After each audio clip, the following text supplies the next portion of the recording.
does whatever a spider can. Spins a web any size, catches thieves just like flies. Look out, here comes the Spider-Man. Is he strong? Listen, bud, he's got radioactive blood. Can he swing from a thread? Take a look overhead. Hey there goes the Spider-Man.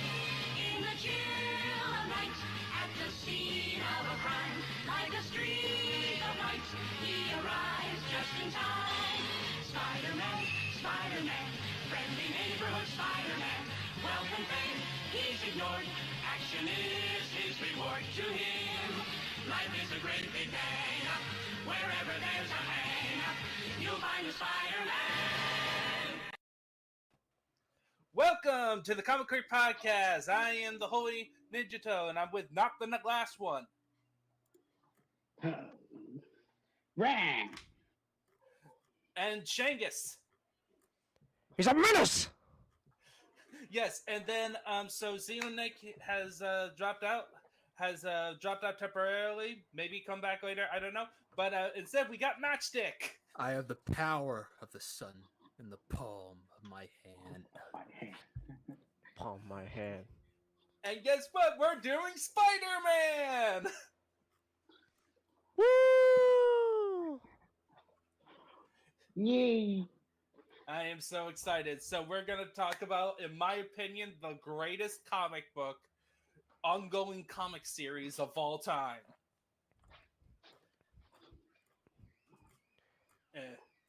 Until the 90s happen. Well, yeah, till the 90s, but... And we don't really like talk about what's going on with Peter nowadays. Honestly, he's got it worse nowadays. Well, yeah, ongoing Peter has it worse nowadays. But I always feels like when Peter, like when you're allowed to do Peter as a one shot, that's when they don't screw him up. Yeah. But so what do you guys? So we did Amazing Fantasy 15 and Amazing Spider-Man 1 through 8. So what do you guys thought of the reading? You know, I never truly understood the how they would say, hey man, all right, the one issue you have. Okay, just saying. I never fully understood how the concept of Brian Michael Bendis turning an issue into an arc until I fucking read this issue. I was like, holy shit. Ultimate Spider-Man, he just took an issue and like stringed it out into an arc. This is so condensed. It's only 10 pages. Spider-Man's written is real short. It's fucking short.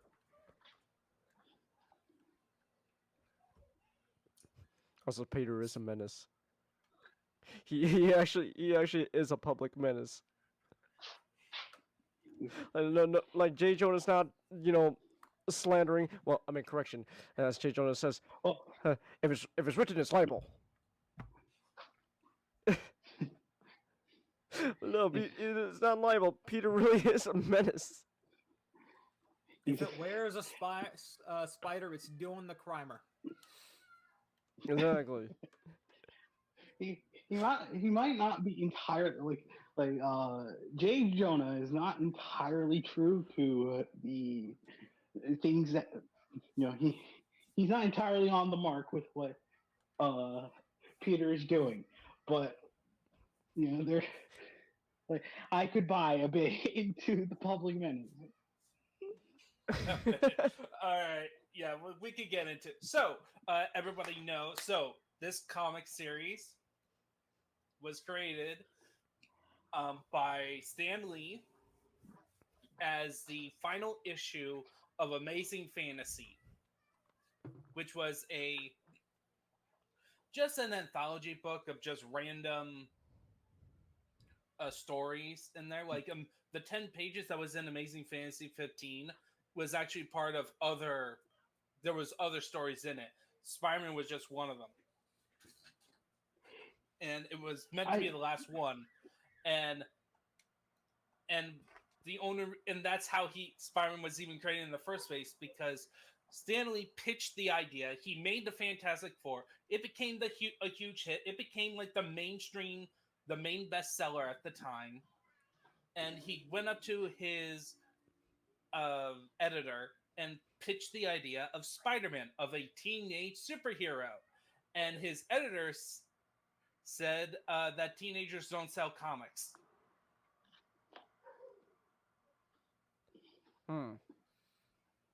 Specifically, that teenage superheroes are supposed to be sidekicks.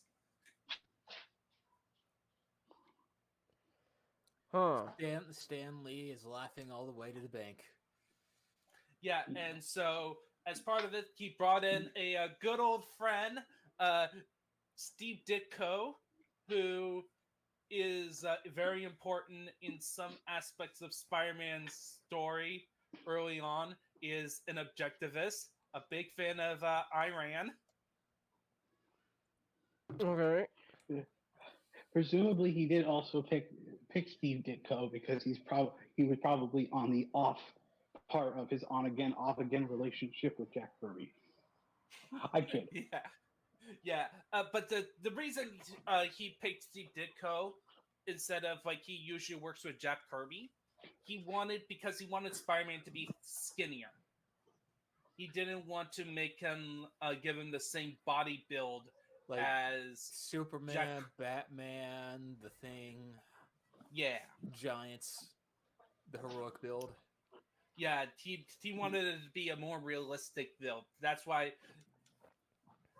and you see that in the comics. So anyway, Amazing Fantasy 15. If you know Spider-Man, it's the origin story. It's the classic origin story. Peter Parker, lonely nerd, gets bitten by a radioactive spider during a visit to a science exhibit. He tried to use his talents to gain some money to help out his aunt and uncle.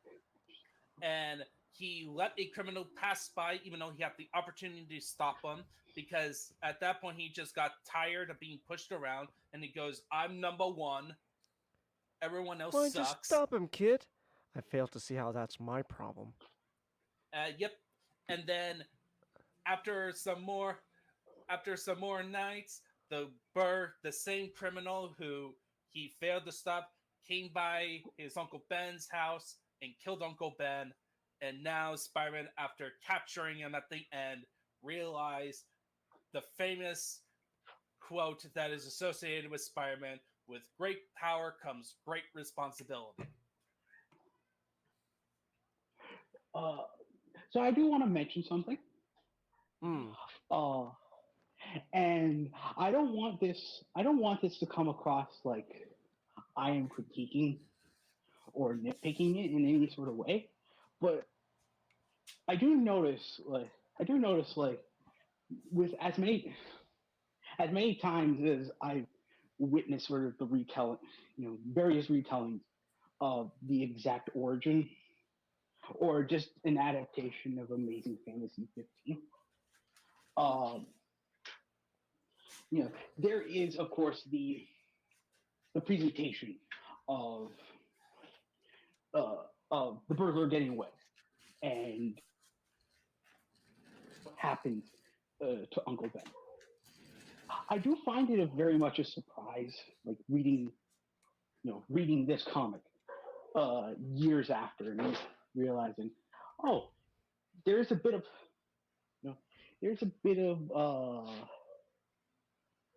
what do you call it?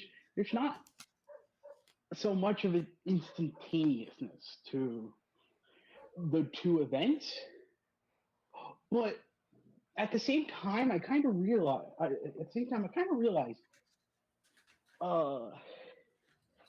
there's a bit of an awkwardness to the original way it's sort of set up. And again, I say this not at all as a problem, but it feels like the way how it is just such a complete week. Um, it's many days removed from the initial incident. Uh, to I'm actually going to disagree with you. I think it actually makes it stronger. well, Because the reason I bring this up is because go ahead. what? Okay, how about you finish? Sorry. So the reason I bring this up is because not necessarily because it happens so it happens uh after a week instead of instantaneous, but because of where it does happen, which is the result of a home invasion. And I I bring this up because uh, it feels a bit coincidental. It feels too coincidental in some aspects that it just so happened to be uh, the very same burglar that he failed to stop 7 days prior, who he managed to not really brush in with again, just 7 days later. It like the reason I don't say this is a problem is because I love the initial incident that happens and the confrontation where we don't really get to see the burglar's face, and it it becomes a even more dramatic surprise that we eventually do, along with Spider-Man, get to learn that this was the very man who, if I have taken action before, this wouldn't have happened. But and there is, or I also do have sort of the case where Peter does get into the remorse of how he could have, how he could if he was just there, he could have stopped it. He could have done something about it. But so much time removed between that incident and the one with Uncle Ben, it it almost seems like Peter is blaming himself for something he really couldn't predict.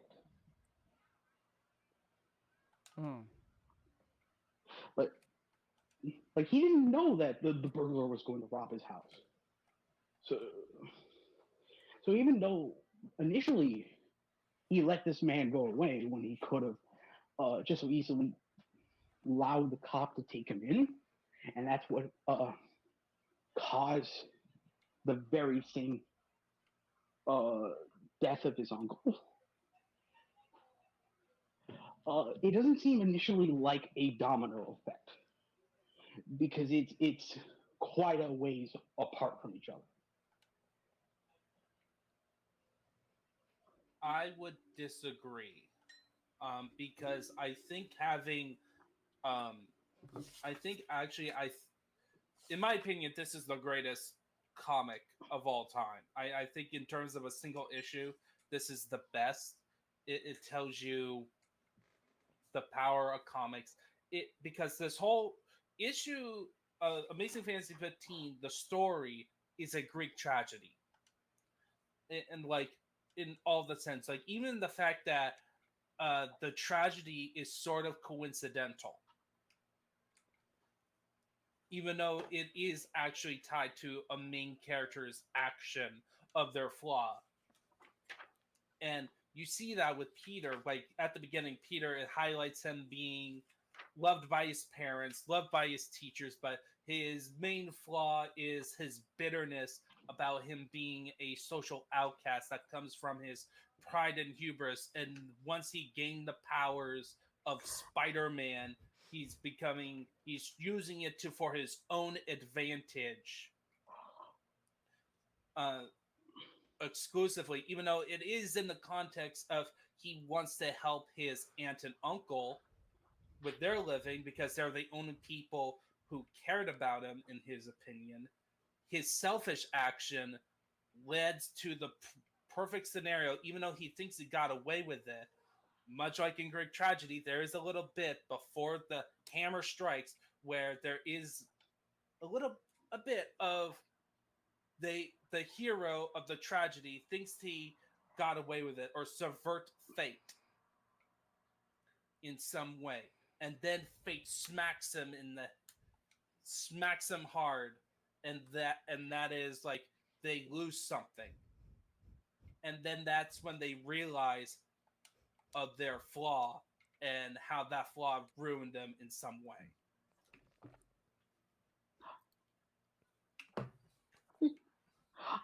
I don't disagree with that completely. It's just that I feel like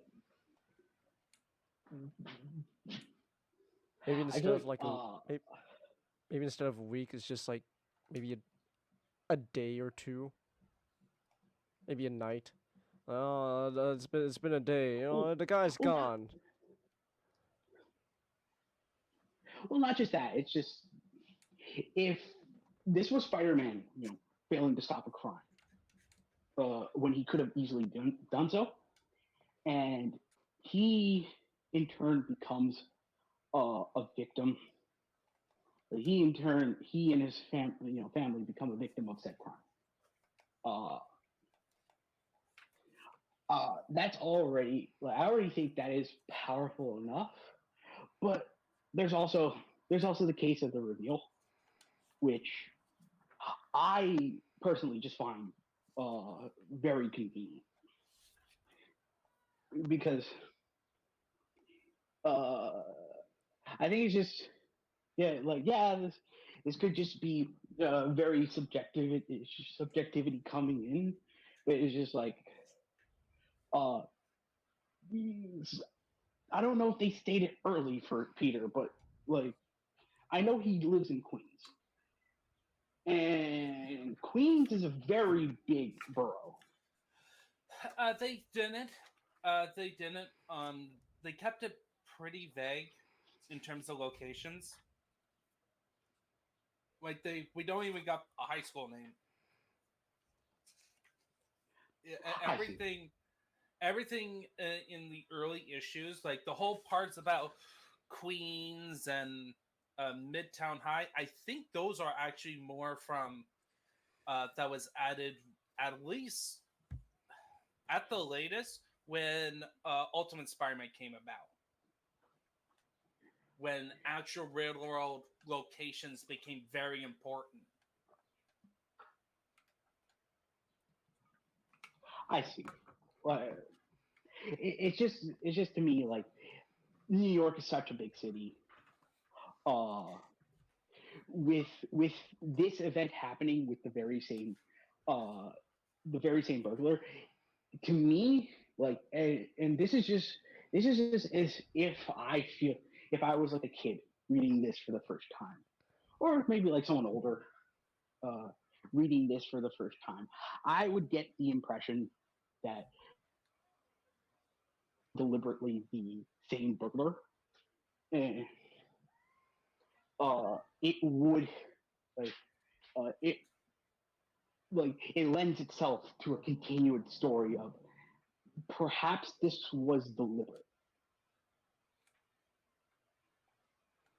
Perhaps uh, someone did find out about Peter's identity because teenagers not the most like covert of people, Well, yeah, especially one who's trying. especially one who's trying to be more of a showman at this point. Yeah, exactly. So like it sort of struck me as like I felt like there was a story that was happening there. I can't confirm it because like that was something I felt like it would have been great to just ask Stan that was an intention he had down the line, but right now, he had passed on.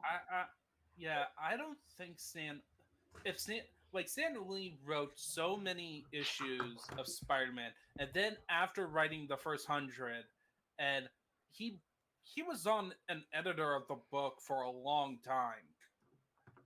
It, and there's not one case of him bringing back the idea of what you just said. I think it's unlikely that he thought of it that way. I think it was more of the classical Greek tradition of the hero's action causing just by fate this happened. Yeah. I can buy it. I can buy that. It's just Now, that does Oh, sound like go a ahead. cool. That does sound like a cool twist for a Spider-Man story, for like a different universe. If somebody else did their own adaptation of the Spider-Man story and they add that element in,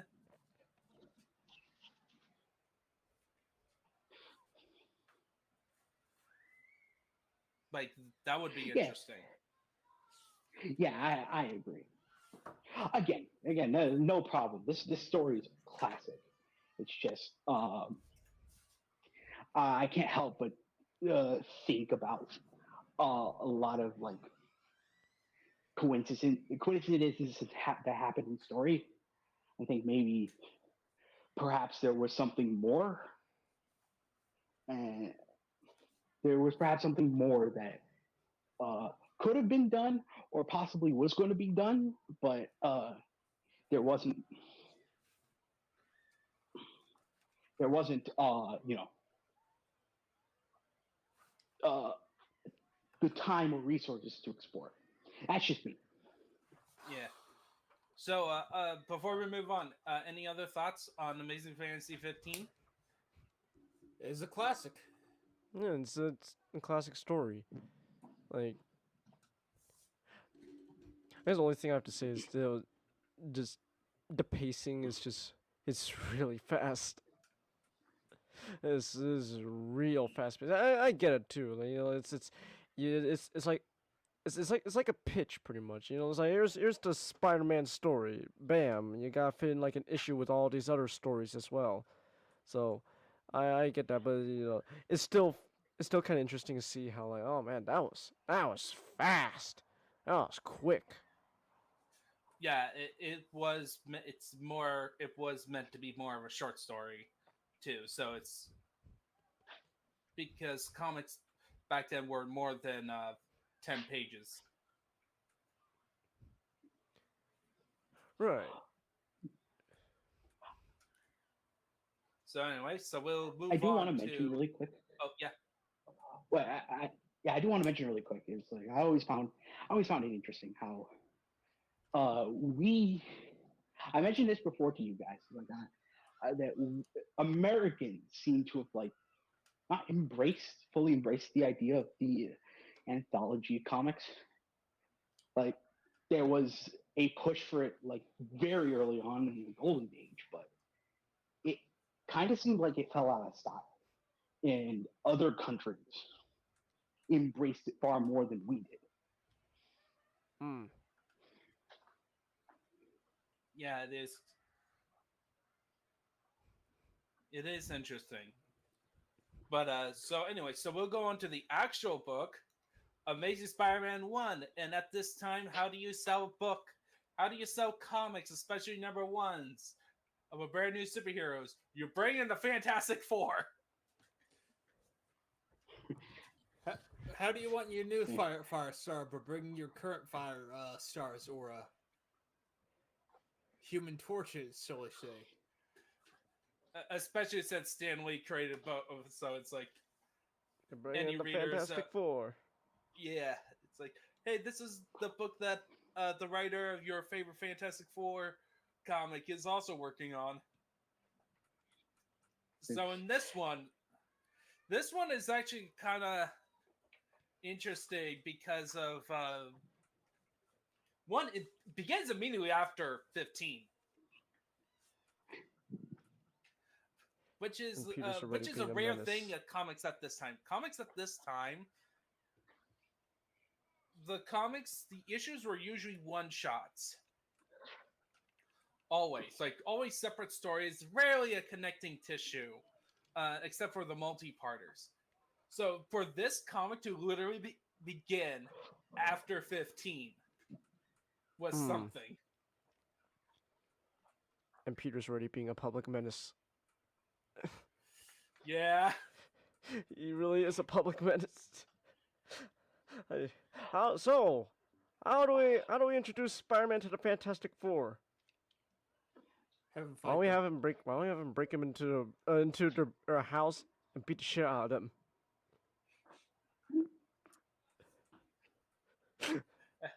Yeah, trying to get an interview. It's his interview job.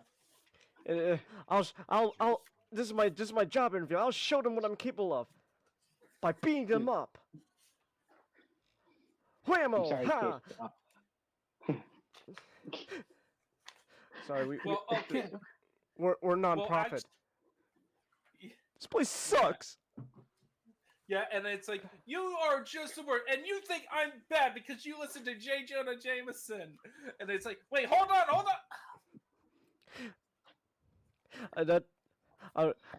I feel like now I'm gonna bring this up because this is something that I've noticed throughout these issues I've read. Peter, my impression of Peter is, man, you are fragile as fuck, man. You are a fragile boy with a huge ego. It's like, oh man, you don't want to accept me in your Fantastic Four. You don't offer money. Oh, you're just like J. Jonah. You're out to get me. The whole world sucks. It's out to get me. It's like Pete. That's not what they're saying. Like, I don't care. It's like, wow, geez, Pete, calm down, boy. Let's calm down. Fuck you, Johnny, in particular. Yeah. Screw you, Johnny. I hate you the most. Yeah, it's so fun. Also, what's so funny, before he sinks the Fantastic Four, he has to go save Jameson's son from a rocket. My son, the astronaut.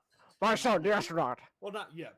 He's a test pilot now, but he will be an astronaut someday. Like, he literally also, raided a U.S. base and had a plane fly over next to the rocket. Oh yeah, Peter just knows how to fly a plane. No, it's actually, there's a pilot. There's a pilot. Oh, there was a pilot? Oh. So he basically kidnapped the pilot. Oh, I thought he was flying the plane himself. So I was like, oh, Peter just knows how to fly a plane? Okay. Oh, okay. No, he convinced a pilot. he commandeered him. It's like... So, but I just love it that he went out to save him just so that Jameson can praise him for saving his son, and then all it did is make it worse. It's interesting just looking at him, this Spider-Man in perpetuity. Right? It's just like he is presented as a legitimate hero, but then there's that thought in the back of his head. It's like, I just know it. Doesn't make money off of it. Wow. I feel like this is gonna be a pattern later in my life. Yeah, I think it's that kind of Ditko influence about, of the man being the one who knows what's right and wrong, and also looking in a bit of self-interest a bit with his characterization early on. And it really clashes where you have J. Jonah Jameson, who's also a man about pushing forward his vision and doing what's right in his way while making lots of money. and ruining Spider-Man's good name. And then in the middle of all this, we have the Chameleon. And just shows up. I'm gonna rob shit by disguising myself. I need a fall guy. Perfect. That Spider-Man, he seems sleazy enough. I'll blame him. Yeah. I'll disguise myself as Spider-Man. He got his web gun. Bam! I'm Spider-Man. Oh yeah, and then we have Spider-Man commandeering a boat. He knows how to drive a boat. And he's like, oh, I got you now, Chameleon. You rascal, I got you. It's like, no. And then Chameleon switched. I'm now a police officer. You're the Chameleon. You're dressed up as Spider-Man. Oh, no, don't do it, guys. And it's like, oh man, Peter's just like, oh, those police officers, they're so stupid. They can't tell I'm the real Spider-Man. Gosh, those, shit for brains. Well, you know what? Chameleon can't get far. They'll take care of him. Fuck those guys. And it just so happens, oh yeah, we took care of them. There we go. Yeah, he's just sobbing. It's like, I wish I'd never have these powers. And oh yeah, we saved it. You actually did catch him. Peter is really fragile. Like, just like this. I don't know. Like, obviously, I don't think that's what they're trying to go for. Maybe it is, but just at least to me, sometimes just comes off just like the slightest inconvenience, and Peter just goes, "God, I wish I never became a Spider-Man. This sucks. You're all out to get me, you assholes." I think that's an over-exaggeration. He still has that. This is a story about a child becoming a man. And this is the first time where he's going, it's part of the hero's journey. And it's that realistic element of he was in a pretty well-off family. But it's still kind of, at least to me, it still kind of comes off like that at times. Just, oh gosh, this world sucks. It's out to get me. Should have never become Spider-Man. Well, here's the thing. If you put on like Spider-Man 2, it's like that. It's. No, I get that, but I'm just saying, I understand this is important for Peter's growth. But I'm just saying it's still kind of. You can still comment how it's kind of funny how it's like, oh gosh, everything sucks. I should never become Spider-Man. Just, oh my goodness. I remember when Carl's review of 15, he made a joke about how Spider-Man's background and the way he was written, he could have easily become a supervillain. Yeah. Yeah, he could have. Well, it's very fun and very like fresh to sort of view Peter this way, because I feel like there are elements that writers do take from this Peter, where like even in like the early Raimi films, Peter never really portrayed Peter, like, I think more so during the wrestling match, they show like hints of an ego building. But that's a cute outfit. Did your boyfriend make it for you? Why, yes, he did. Yes, he did, Spider-Man. In fact, we are in a loving relationship. You're on the wrong side of history. Oh. There's that sense of that ego being built up. Well, by the time he does catch up with the managed to catch up with the burglar. It quickly then ramps up into, I must now become a hero for justice. Where this Peter, like he doesn't essentially just become a hero, like the hero we know yet. Yeah, he's still He still learning. has that ego. And yeah, and okay, I might as well bring up, and this is also one of the reasons why, like, I prefer this Peter over MCU Peter. Oh, take a Because shot. yeah, if I bring up MCU Spider-Man, that's a drinking game. Because I don't like MCU Spider-Man, and this is, and not to criticize the actor. The actor Tom Holland is a fantastic actor for Spider-Man. He can play both Peter and Spider-Man well. However, the way he is written and directed is awful.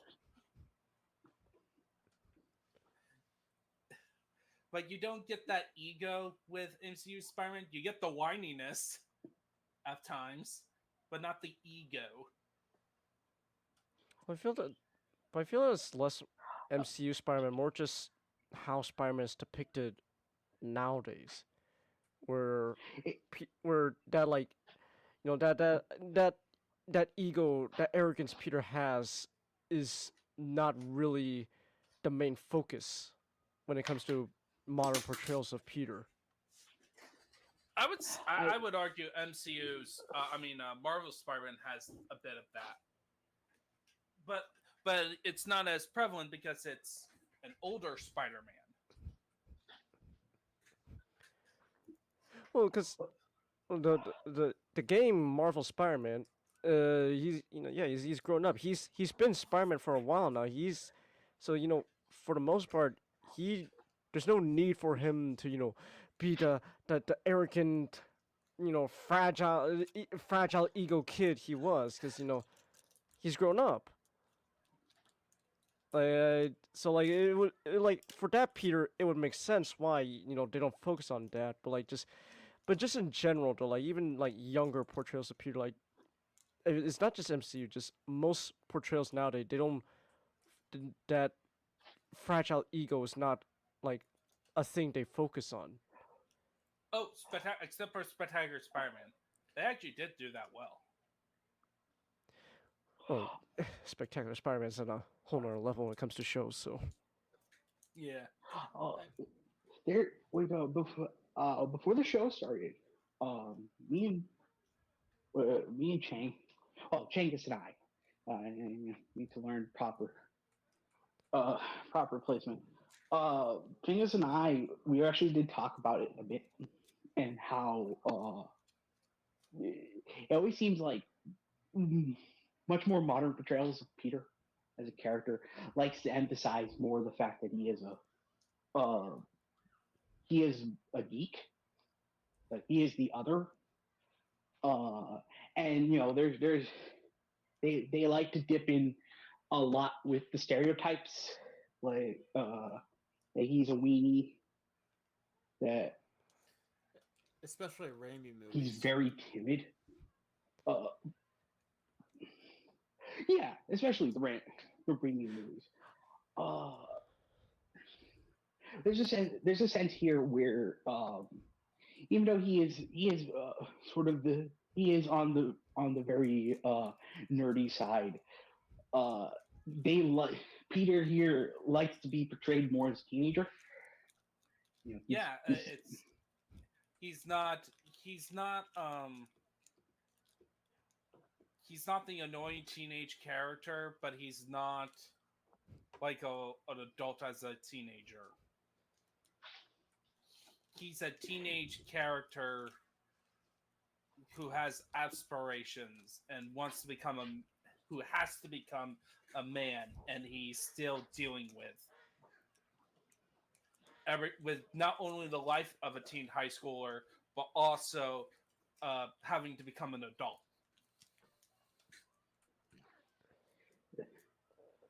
So it's like just a moment. I think that was before we even turned on the the stream. What do you call it? Before we turned on the stream The recording. video. Uh, once Okay. Oops. Okay. Oh, oh, oh. Let's give down a minute. hmm Yeah, like it's just it's interesting though, like how like that's I guess the I'm repeating myself being a broken. Just I guess to repeat what I'm saying one last time. Just it, I I find it less of a fault of MCU Peter, and more just he's a symptom of just how Peter is portrayed in current times. I'm I'm sorry. There, I had to respond to someone.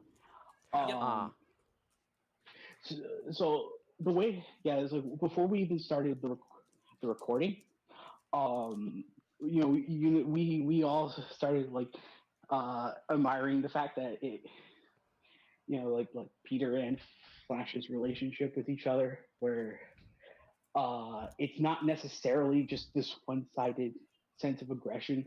They're both just nice. They're both always just shit talking one another. Oh, look at you, bookworm Peter. Oh, you think you're gonna get someone like that? I'll get farther than you, Flash. You're no good shit for brains. You're keep this up, and you're gonna be homeless on the streets begging for money. It's like, damn. Yeah. Yeah.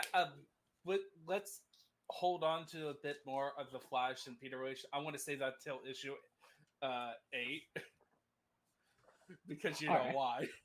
why. But we can move on to issue 3 where we get the Vulture and the Tinkerer, 2 stories, and this is actually a fun thing.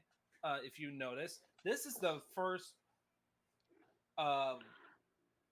introduction of what would become the Daily Bugle, but not yet.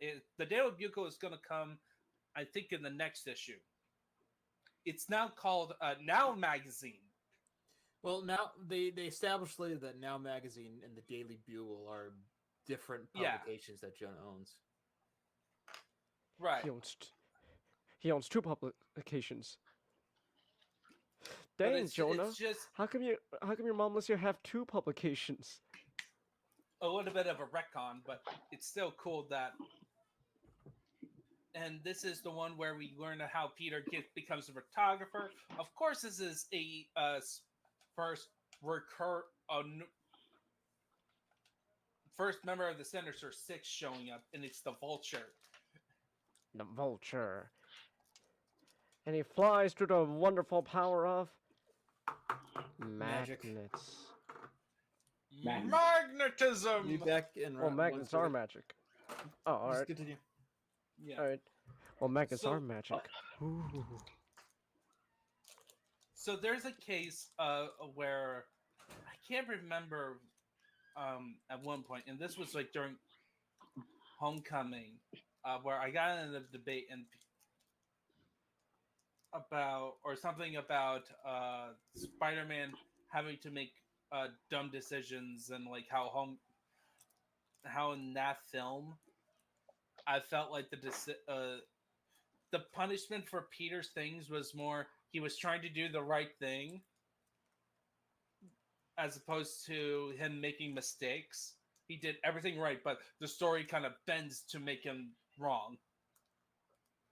And this is kind of one of the reasons why I'm thinking of where you have Peter as Spider-Man trying to take a photo of Vulture going up close, but because he wasn't stealthy, he got caught and trapped into a water tank. Oh no, I'm stuck in a water tank. I'm gonna die. I'm gonna die. Oh wait, what am I doing here? I do kind of find it funny. Just people say, "You see, freaking, I'm gonna die. I'm gonna." Oh wait, I'm stupid. Yeah. Oh, wait, I'm not actually a spider. I can get up and climb out. And then I love it how, and then also this is the one where, yes, this is the one where he realized, look, I'm not. If I'm gonna be a superhero, I need to change my costume a bit to reflect that. I need to put like cartridges onto my gadgets and actually get a, supply myself. Whoa! I have gadgets. Where does he find? Where does he have all those wonderful toys? Yeah, I build them all Hey, in my basement. we're just talking about how Spider-Man just realized, oh, I need to actually make a tool belt and make gadgets. I so know how can to be use. a superhero. I know how to make plastic cement. Well, liquid cement. Kablamo!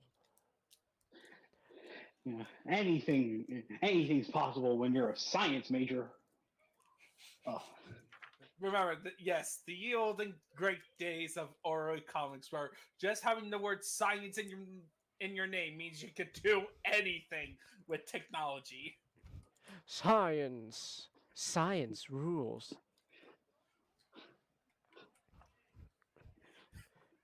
One of the things I do like about some depictions of Spider-Man now is how, like, Peter, he uses advantage of, like, his science class to, help him out. Was like, like in science class, he's doing the experiments, but, like, as a side hobby, he's like, oh, hold on real quick, these chemicals can help make me, my webbing. Oh, this is great. Nice.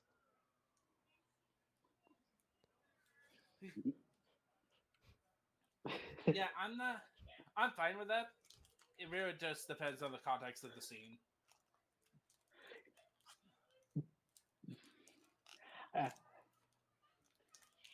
uh, it always seems like Spider-Man throughout the time. Spider-Man, he's the only superhero who's affected by the economy. Yeah. He's the only one who has to actually worry about bills and maintaining equipment. I'm actually surprised. I'm actually surprised no Spider-Man story has ever brought up the idea of inflation preventing Spider-Man from doing a sting. Like, oh God, no, the bills are high, and it's like, okay, well, I'm starting to run out of webbing. How much does cement cost? 40. I don't know how much cement costs. Let's just say like $40. $40. It was like $20 last month. Oh my gosh.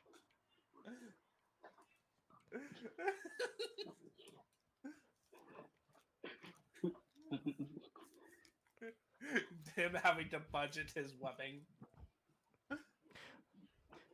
Now that I think about it, like if cement costs like $20 and then Reese is like $40 in a month, oh my gosh, who's president at the time? What's going on with your economy? That's a huge jump in inflation there. Oh my gosh. It's probably President Armstrong. Fair enough. Everything's gotta go to the war economy. Yeah, all of his wars. But also, so this is the first time we have JJ's and Peter's first interaction and I love it how, as part of the contract, Peter does tell him, "Oh yeah, this is I'm not telling you how I get these pictures." Also, you gotta credit me as anonymous. You still gotta pay me though. Done. And I just love it that one of the reasons he went to do that with JJ just because it's funny. Because you want to fucking like, oh man, wouldn't it be funny if JJ paid me for pictures of Spider-Man and doesn't know that Spider-Man's his pictures? That's the joke of the century. I'm doing it. Hey, I got money Hey, I got money as a bonus. Nice. Oh, this is the only gig I can get where I can cash in my checks under my real name. Yeah. Yeah. What? Yeah, he did try to go for a part-time job, and it's like, no high schoolers. Man, the economy must be nice enough to say no more extra work. Sorry, Peter, but sorry, later, but a new child labor law has just passed. We can't hire high schoolers anymore. So, also, what do you guys think about the Vulture? And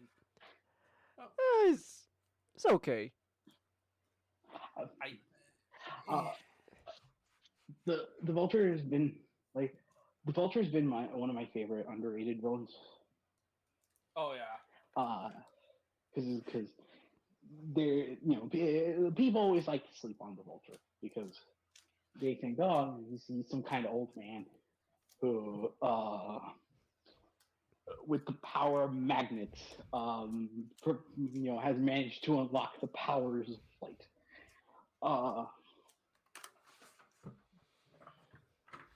But there's something so interesting and so cool about just like a lot of Spider-Man's earlier villains are just I'm a crook with science as a gimmick, with an initial science as a gimmick, where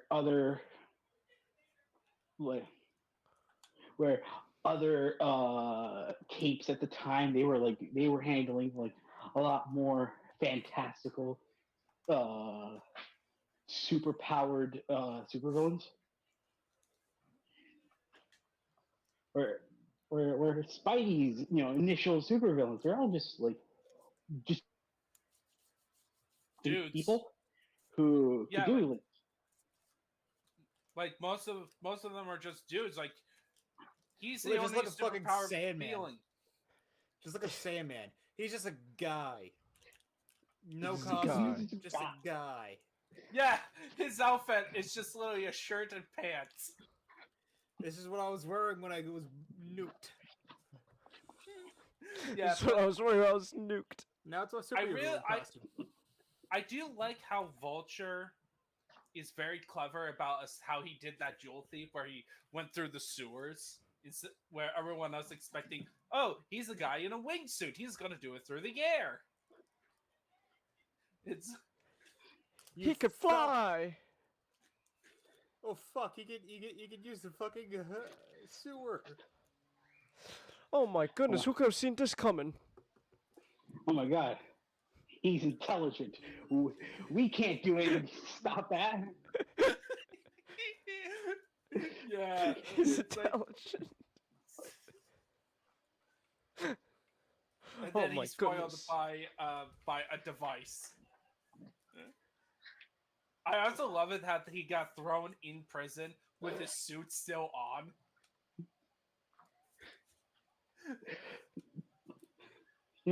Prisons in the '60s, man. They were very lax. Yeah.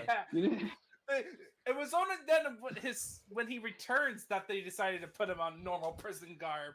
It's just Bam! There we go. There's. Hey, shouldn't we take his outfit off? Nah, it's fine, man. He can't do anything. also we the amount of money that Peter got paid is ridiculous. He got enough to pay off an entire year's rent and buying kitchen appliances. Damn, Peter. Yeah. Man, J. Jonah Jameson was desperate. Yeah, JJ. Damn, boy. By the way, what is your take on JJ? He's okay for now. He's definitely kind of more of a dick. Yeah, he's straight up an antagonist. He's a lot greedier. Oh yeah, he's definitely a lot more greedier. It's like, He's Mr. Krabs. Yeah, but the difference is Mr. Krabs is, kind of more charming. Well, because SpongeBob is a comedy series. This is a lot more serious, and it definitely helps showcase when Jameson becomes better.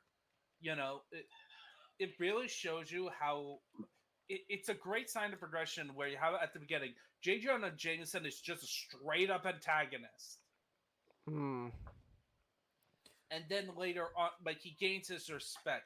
But I do like how in later comics kind of added an additional layer where one of the reasons he brought Peter on and maybe gave him more money at the start is because of what happened with Uncle Ben. Yeah. Yeah.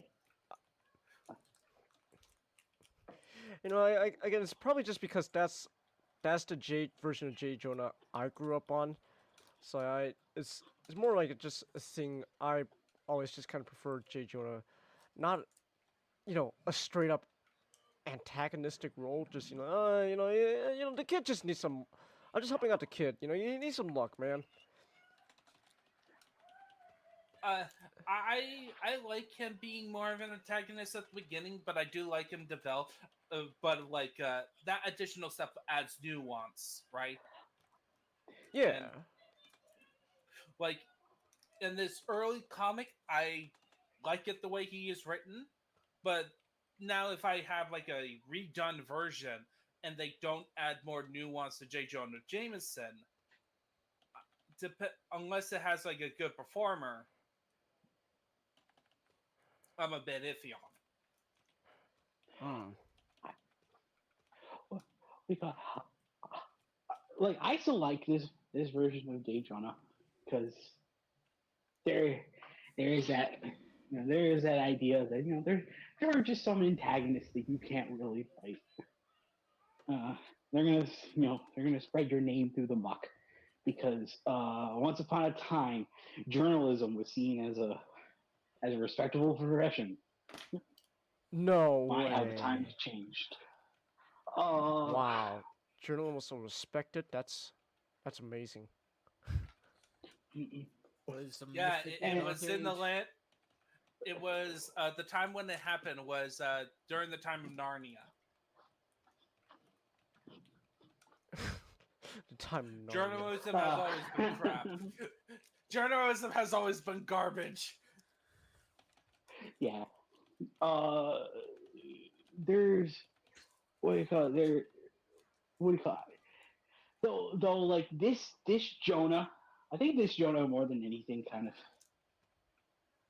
like he's the one that I feel like there are just points where eventually the Scorpion is like he's the type of Jonah where I'm like, yeah, he would fund like a crazed Private costume detective. man. Sorry. What's that? Just to get one up over Spider-Man. Screw you, Yeah. Spider-Man! Eat this, Scorpion! I'm just gonna go fight my perceived threat with this actual threat. Yeah. Hey, I'm crazy going to slap criminal, myself on the back. Hey, crazy criminal, you wanna fight Spider-Man? Shit, man, that's all you have to say.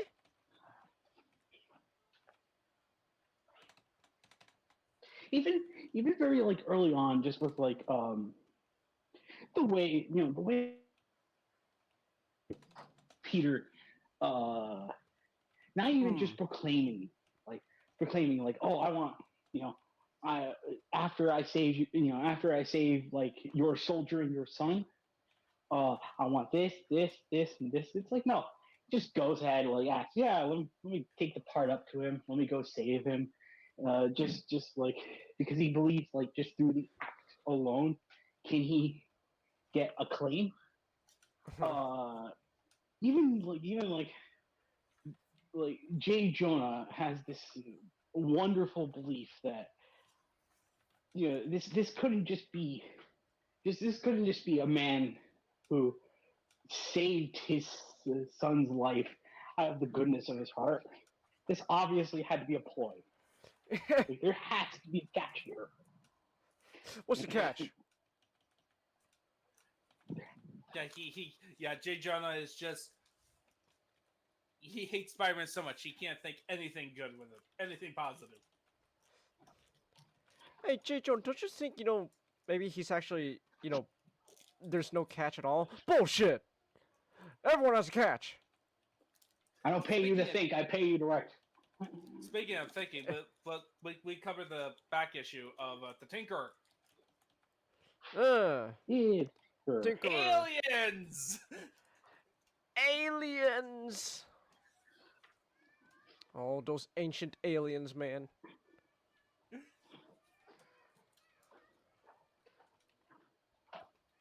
This is, in this one, the cool thing about this one, it actually shows you how the web shooter works. Hmm. Which is cool. Yeah, that's pretty But- neato. But other than that, it's just a fun story. Hmm. Very fun. But I always like how like the earlier web shooters. There's a very obvious design to how they're supposed to work. You know, Yeah. it's like at there's like every control is just so accessible, where it's designed to be foolproof. But I'm also thinking to myself, it's like, imagine having to go shake someone's hand. It's a it's essentially like trying to shake someone's hand with like one of those buzzer toys, except if you hit it the wrong way, it's going to cover you in liquid well, cement. actually, Amazing Fantasy 15 specified that it says a finger pressure. That the mechanism is actually set to a certain type of pressure. Huh. So he could grab something or shake somebody's hand without it going off. Yeah, I could see that. I just found that like kind of a funny scenario. Yeah. All right, Matchstick, Yes. issue 3. It's your boy. It's your boy, the Doc of the Ark. the Doc Ock. Featuring the Human Torch. Featured the Human Torch. Excuse me, featuring a bitch ass motherfucker. That's right. Us Spider-Man fans are calling Torch fans out. All the two of the remaining Fantastic Four fans. Aw, come on. Aw. At least according to modern day Marvel. Well, modern day Marvel is kind of, eh. Yeah. Anyway, so in this one, Doc Ock was a nuclear physicist. It's all about the nukes, baby. We're here for about the nukes. Oh. Give me your nukes. And the accident happened, and he become like this one showcased how he is essentially the reason why he's the Spider-Man's most powerful foe is that he's essentially evil Spider-Man. But with brain damage. Kind of find it funny Yeah. just. No, why is Doc? Man, Doc, why are you so evil? Brain damage. Well, you can say the same thing about Marvel's Spider-Man. Why are you so evil? Brain cancer. Yeah, but okay. So it's actually funny you mentioned that because last night I actually did beat Spider-Man remastered. Well, it's Marvel Spider-Man, but remastered, and I did beat it, and it's it's interesting because I know Doc Ock's character in that game, and I like it a lot. It's definitely one of the. It's definitely a really good way to show more sympathetic Doc Ock. But I think it's also interesting how like they showed that it's not the arm's fault. Like unlike like Raimi's movie Spider-Man 2, like, it's not the arms really that's making him go crazy. He always had this underlying like sense of ego. So it's kind of interesting how in the comic here they just introduced just brain damage. That's what And he happened. was- Brain damage, He man. was also an ego, so But they really emphasized it was really the brain damage, man. The nuclear radiation gave him brain damage. I like how, most versions of Doc Ock, originally he's not a bad person. He, something scientifically fucked up happens to his head, and now he's a bad guy. yeah.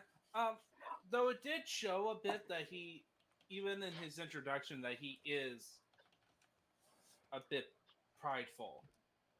He does have right those before he does have the seeds. Hmm. But it's not really, a big part of his character. I think with the- sorry. I always grew up just with like Doc Ock inherently just being this narcissist with this inferiority complex. So so it's like the brain damage is always an interesting. It kind of reminds me. It sort of reminds me of the fact the original Luthor's rise to evil. Hmm. he lost his hair. He lost his hair. I have no hair. I must take it out on someone. Wait. I'll take it out on you. On Spider. Damn! I'm mixing my S's now. Superman, you asshole! You have a full set of hair, but I don't. I'm gonna be evil now. Yeah, the thing is though, once the origin happened, he's classic Doc Ock, classic maniacal. I'm gonna prove I'm the smartest man in the world by causing a nuclear meltdown. Fuck y'all. Peace. Peace out. Like the way I'm he so- manhandled Spider-Man, and this is becoming the start of the typical Spider-Man story, where Spider-Man first encounters a supervillain, and he's gonna get his butt whooped hard the first time, and then he licks his wounds, and he figures out a plan, and then he comes back and defeats the villain. It's just so funny. The first time he thinks of, maybe I should give up being Spider-Man because this is the first time I've actually gotten beaten. Because that's kind of what us me and Nat were talking about earlier before the stream. It's like Peter, like you only got beaten once, and you don't have to go. Oh man, I'm not worried to become I'm Spider-Man. It's like no, I got my ass kicked. I shouldn't be a superhero. It's even funnier that he defeated a bunch of beat a bunch of criminals. It's like, okay, where's the real challenge? Yeah, that's also true. Like, it's like, oh god, you guys are chumps. Come on, give me a challenge, and the actual challenge comes. Man, I'm not good enough to be Spider-Man. I should just hang up my coat. No, hold on, Peter. We're not there yet for Spider-Man no more, just yet. You gotta wait a little longer. But meanwhile, John. Then afterwards, he went to Johnny Storm, and Johnny Storm gave him the unintentional pep talk. Yeah, it's just, hey, Johnny, what you said back there, I really appreciate it, man. Huh? Oh, yeah, sure. I guess. It's like, thanks, man. You're really cool, Johnny. What was that all about? And thus a friendship was born. This kid's like me, just like everybody else. All right. Next one. Give me some cute girls to talk to. Yeah, give me some girls to talk to. I don't want to see this fucking lame ass nerd again. Fuck off. You remind me too much of Reed. Alright. Must be too much to read.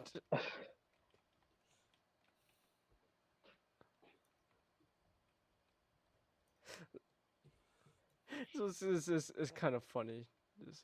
Oh man. Yeah. All right. So now to issue 4, dealing with the Sandman. Sandman. That's right. Good old Sandman.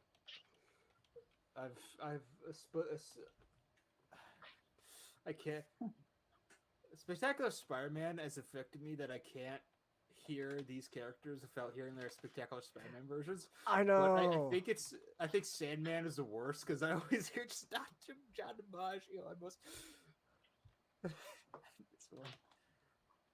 Yeah, I know, man. It's Yeah, yeah. I find it amazing that that more so than any other superheroes, like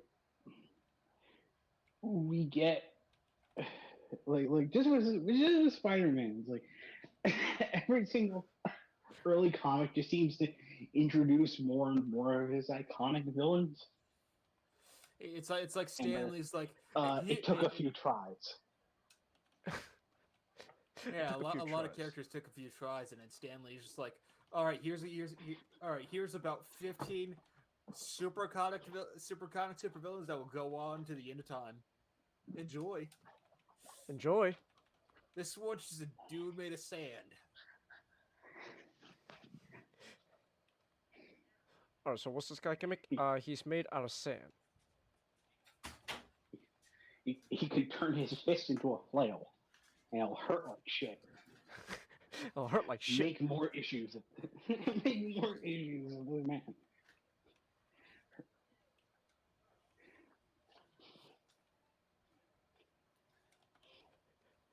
Yeah.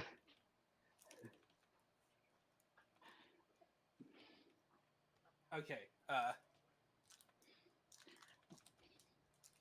I'm Bake. All right. So, have you gotten into issue 4? Yeah, we're talking about the Sandman. I was just like how Stanley's just introducing all these classic villains. It's just like, oh, what's this guy gimmick? He's made out of sand. Yeah. That's He's a it. guy That's with a it. He's a guy in a green striped shirt Yeah. that is made of sand, and you people are gonna love him. You're gonna love him. I just like it how in the first fight, Sandman barely did anything, and he wrecked his mask. Yeah, it's just. Oh my gosh! I didn't even lay a hand on me. Oh, you're right. Yeah, I'm fine. All right.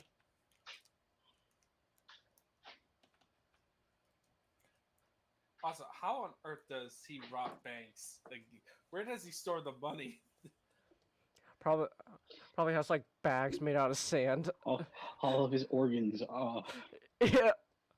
All of his organs are just tiny little solids. Like he could fit a surprising amount of metal within the folds of his body.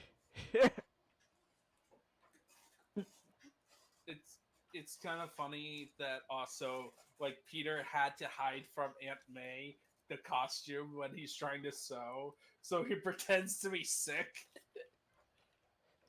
Aunt May, sorry. I think I caught a cold. Oh no, Peter, you know there's a pandemic going on. Aunt May, I'm pretty sure the pandemic is over. But still, though, Peter, you gotta be sure. You gotta stay safe. I will, Aunt May. What's the hot new disease? Oh, Polio. oh yeah. This is the Yeah, first. polio.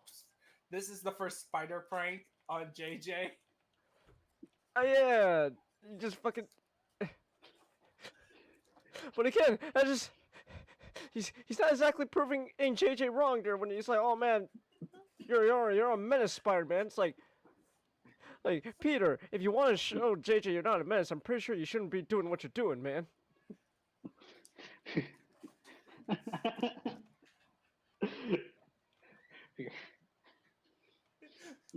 But here's the thing: it's like it took him.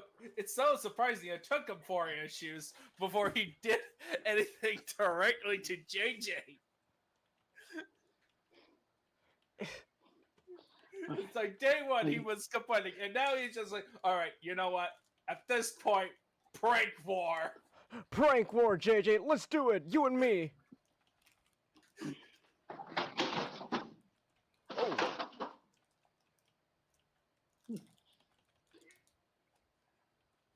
It's like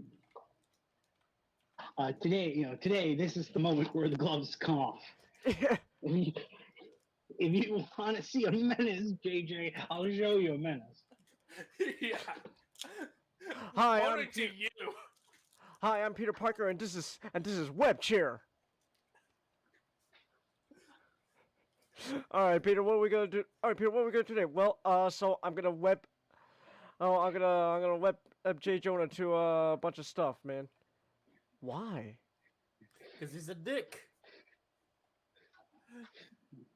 Yeah. And then also, it's also fun that I also this comic managed to figure out simple ways to make an interesting set piece with like the final fight taking place inside the school.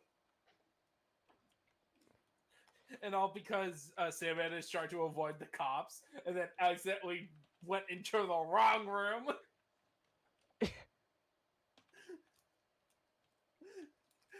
And then it just went into a schoolyard brawl. Schoolyard brawl, let's go. With some pretty violent moments. He literally rammed Sandman's head on the school railing, making his head explode. Oh, yeah. And Sam Raimi and Spider-Man 3 would go, you know what? That's actually pretty cool.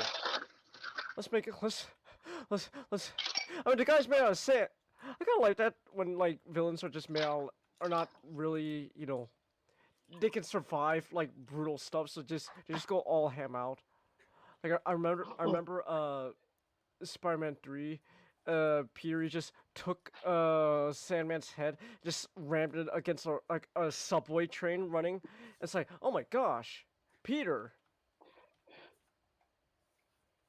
What I love about like just how violence is treated in the media is they go harshest on something that is imitatable. Yeah. And their definition of imitatable is, oh, there's blood, and there's like things, there are like icky stuff that happens. but it's like you can show like something that would normally look gruesome to like Sandman, who like doesn't shed any blood. So it's like, yeah, it's okay. It's okay. It's sand people don't exist. Sand people don't have no rights. All right, so you see those Teenage Mutant Ninja Turtles? They can't use weapon on people, so they're gonna use it on robots. Cut them into little tiny ribbons. Exactly. I always love how robots are treated in media with how violent you can be, because it just always reminds me of Transformers. Like, they're robots. We can do whatever we want with them, including just straight up like make them bleed, and as long as it's not red. Until Dark of the Moon, which, we did not notice this. We watched it like that's just straight up blood, and that's not even energon. That's just fictional. They're fictional feels. Just straight up red fucking blood. But hey, they're robots, so it doesn't matter. They're cool. Until they backpedaled in Age of Extinction, Yeah. and just made the blood green. And then, then you have Sandman here, where I just love how Spider-Man defeats him the first time. Turn him into a have him use a drill to make him turn completely into sand and vacuum him up. And then add an additional insult to injury. Takes photo of himself fighting random sand.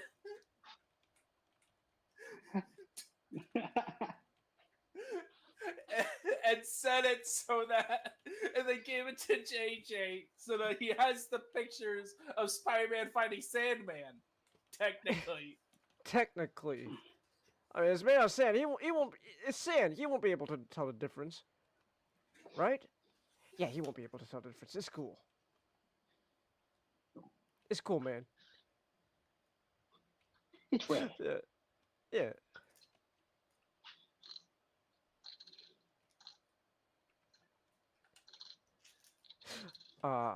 Yeah, it's just. And then they issue issue ends with further depression. So More depression. wait, he has a moment where he's gonna step up to himself and say, "No, I can't punch Flash No. Thompson." He had like a burst of anger, like one of those seething and mauling moments. Yeah. So Peter's so angry in these issues, man.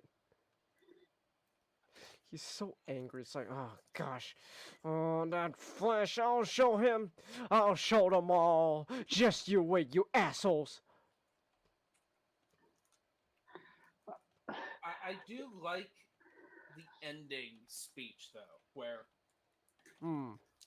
can they be right? Am I really some sort of a crackpot wasting my time seeking fame and glory? Am I more interested in the adventure of being Spider-Man than I am in helping people? Why do I do it? Why don't I give the whole thing up? Yet I can't. I must have been given this great power for a reason. No matter how difficult it is, I must remain Spider-Man. And I pray that someday the world will understand. Such an underrated quote. Hmm. Yeah.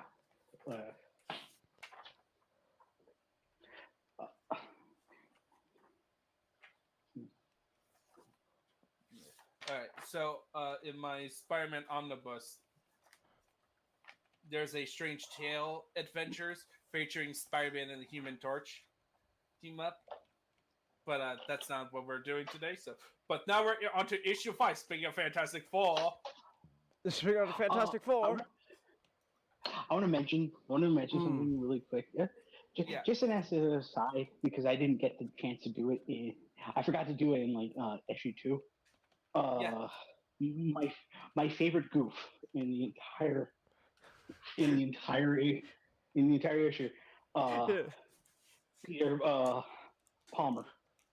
Peter Palmer. Oh, a typo? Oh. I Yes. must have missed it.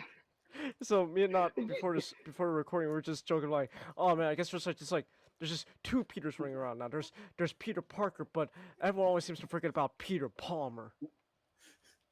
Well, because he's right into the atom. It's funny to think that Stan wrote a typo when doing the first issue. Jonathan Land looked at that and he was like, should I tell Stan this may look like a typo? Nah, it's alright.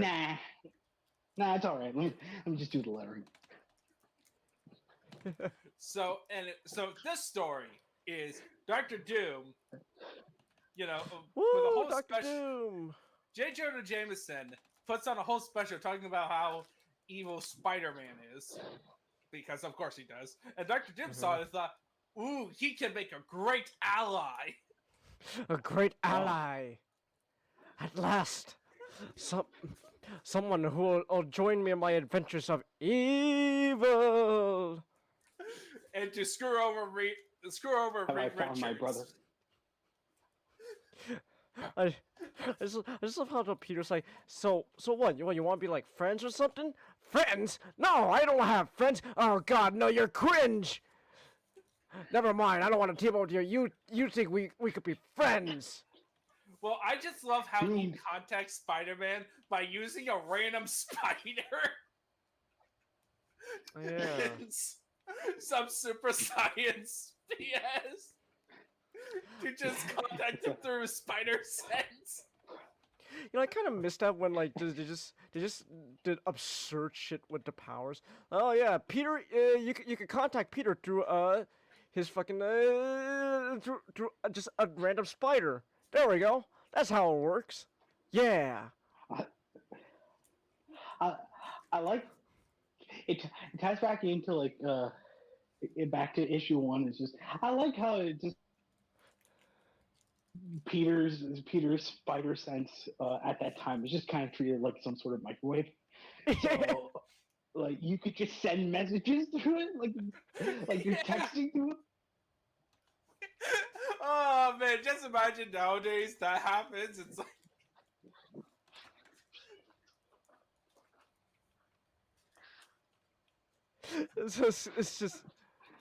it's just kind of funny. Just oh man. and then like after their first confrontation, he escapes, and then Flash Thompson decided to prank Peter by dressing up as Spider-Man, and Doctor Doom. Oh, I found you now, Spider-Man. Oh wait, what? No, wait. Yeah, and his whole plan is to now just use Spider-Man, which turns out to be Flash Thompson, as bait for the Fantastic Four. The Fantastic Four Because will be able to apparently he resist. thinks that the Fantastic Four will care about Spider-Man. Fantastic Four, I have Spider-Man now. What are you gonna do about it, huh? Richards? Fantastic fools! I've employed the great Spider-Man under my employmentship. I dare you to come and face me now. I have the power of marketability on my side. Meanwhile, Johnny's like, can we leave him? That guy busted into our home. No, Johnny, we can't leave him. Richard's like, no, Johnny, we can't leave him. I hate this fucking family.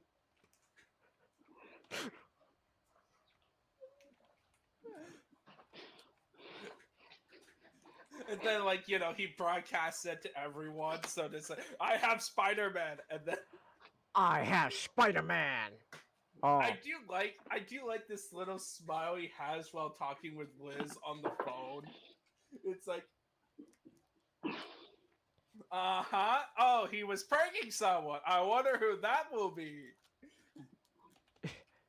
Sorry, sorry, Liz. Nothing I can do about it.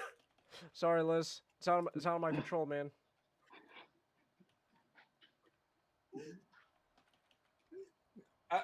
Though it is funny that he had to get away from Aunt May, because it was like, it's scary outside.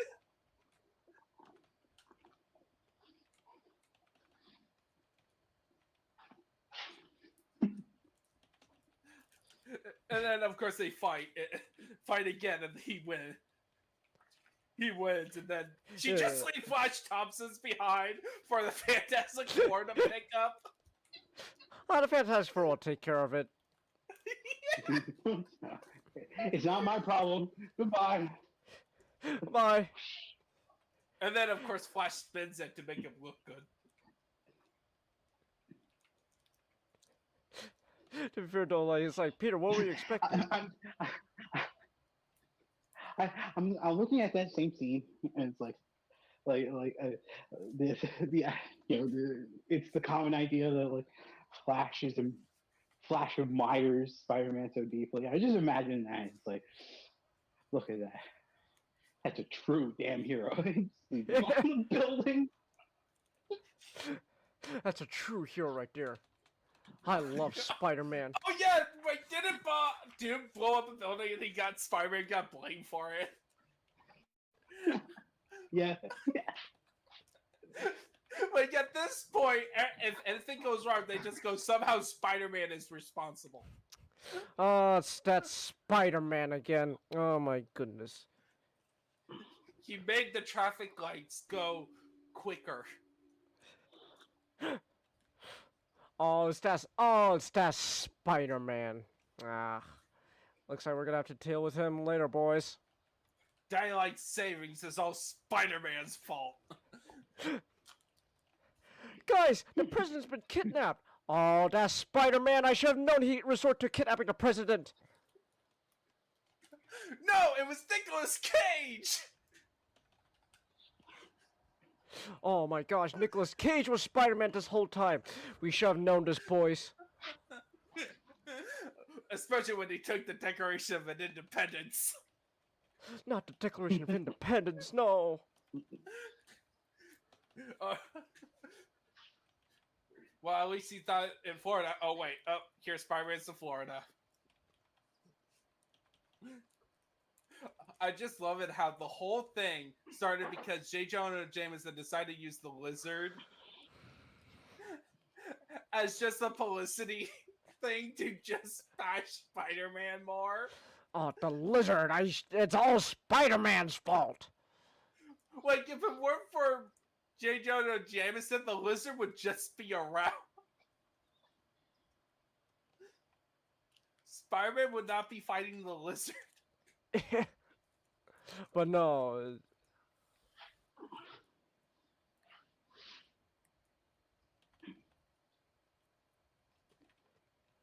Hey, JJ, don't you think, this is a little excessive to, prove Spider-Man wrong? No! Like, conclusion.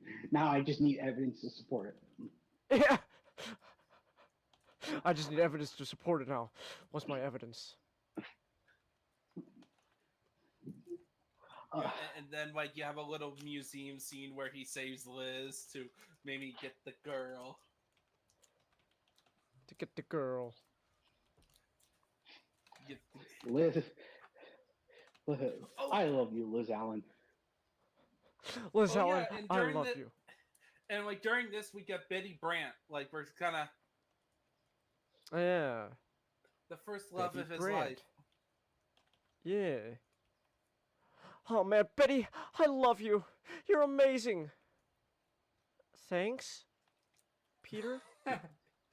Well, it gets better. Well, don't worry, it gets very interesting. But anyway, but it's just so funny. And then, this is the first time where Spider-Man and J. Jonah Jameson actually talk to each other.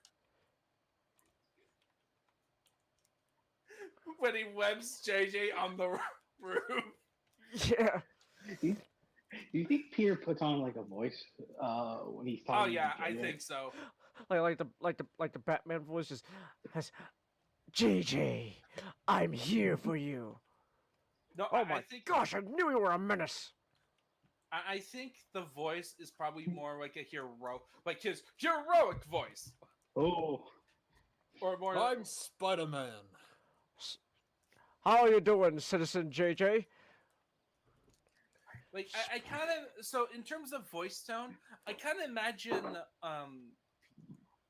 Peter is a bit more softer, or like maybe a bit whinier in his teenage years. Like, there's a it's like a subtle change from him being Peter and him being Spider-Man, but it's enough of a change so that people don't instantly recognize him. Hmm. Like how Kevin Conroy does Batman. He Yeah. does a different voice between Batman and Bruce Wayne, but they sound very similar. Hmm.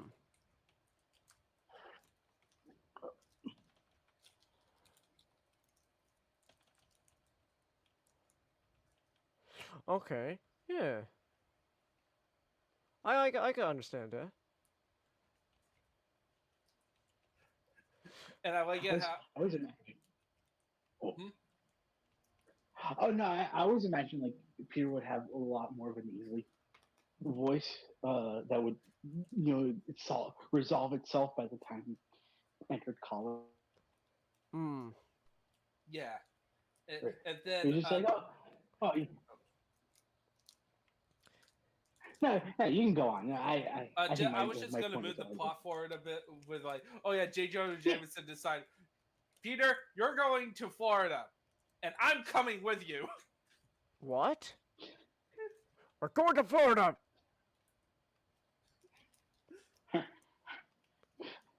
Peter, pack your bags. We're going to Pensacola. We're going to Pensacola, Peter. Why? Yeah, and then we had the first lizard fight between I was Spider-Man and the lizard. So, what do you think of the lizard design? First, I'm surprised it took place in Florida for the first issue. I thought it would. it makes sense. It would have been. Well, why is that though? I thought it would be like the first time the lizard appeared, he would be in New York. and then like a later issue he'd be in Florida. I didn't expect it would be straight in Florida right off the bat. Well, the thing is that uh, Connor's being in New York is gonna be a later addition, just to be convenient to have Lizard show up again. Ah, Now, also the Florida thing makes a bit more sense because even though he is referred to as the lizard, he has a lot more like a crocodile. Straight up, He has straight a up lot has more. straight up has an army of crocodiles ready to go. That's his master plan. Come, my crocodile army, and we shall rule the universe. He did attack Spider-Man from the water with like his little crocodile head popping out.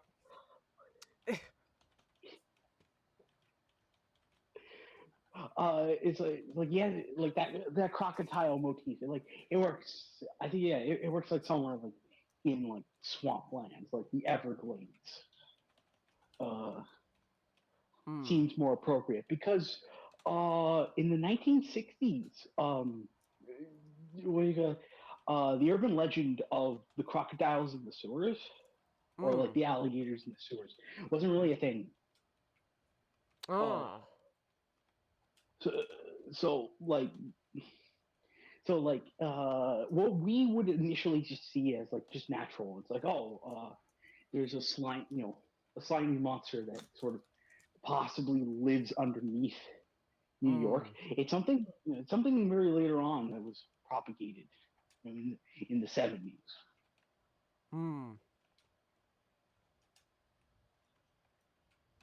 Yeah, it's also interesting in this one. I'm just going over the issues again. The lizard is less monstrous in this appearance. yeah, he's very humanoid. And he's not yet on the whole. I'm gonna turn people into lizards. But lizard or people. I'm gonna this We happens reptiles are later. just gonna take over the world. That's all.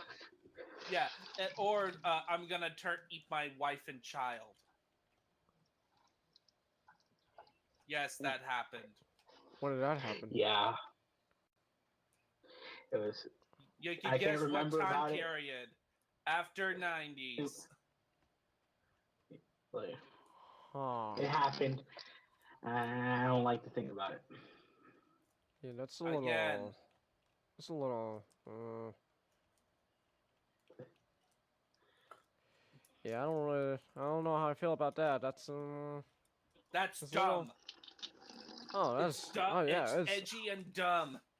Oh, it's dumb, alright. Yeah. But anyway, so like you get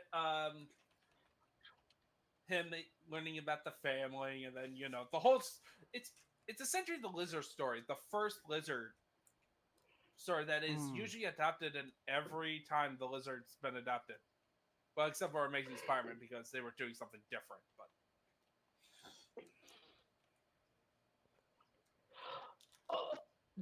That does like run into the problem with the lizard. Like, I always preferred a lot more of the sort of the monstrous, like animalistic sort of portrayal. Because I like seeing something vaguely attuned to like Universal Monster, where it's just a freak accident happened, and now there's terror running amok on the streets and under the sewers. But the initial problem with the lizard is he is always like the way he's written. He's always essentially just one note. I'm gonna take over the world with lizards or turn you into lizard people. Well, it's not that. It's either monster, where he's just a rampaging monster, or he's trying to turn people into lizards. Like out of all the classic Spider-Man characters, like the Lizard, because it's basically the whole point is that it's a villain out of a good man. Hmm. There's little you can do flexibility with it.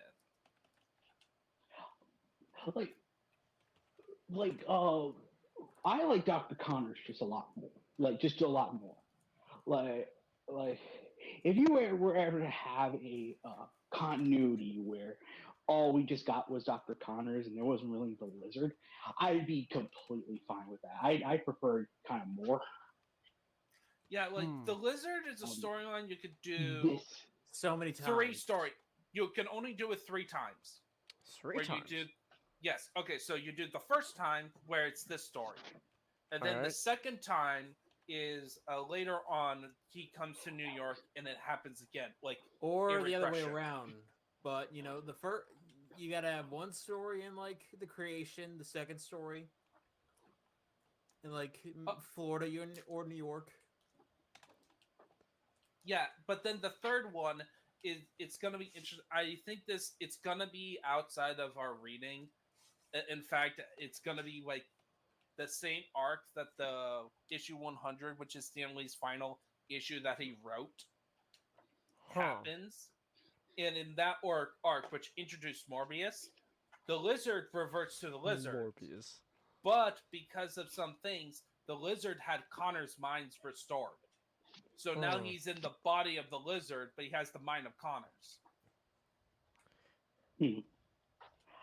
Morbius. That Morbius is kind of ruined for me. Yeah. Good thing Yes, I the only living know vampire him dude. from the comics, so... I've never even seen the movie. I just It's the memes. the memes. It's Morbin time. What an exquisite meme. Uh,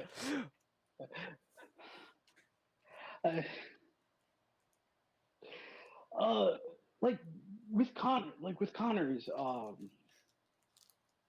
I've always just liked the wrinkle they added to him, where he always felt like incomplete, apart, just because he's only ever had like one hand since birth.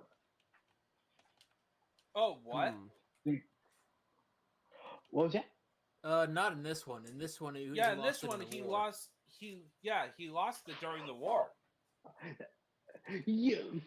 Well, like I like when the wrinkle they add the wrinkle. Like I know initially here, he lost it Oh, during they the war. changed it? Yeah, there in several. I think in several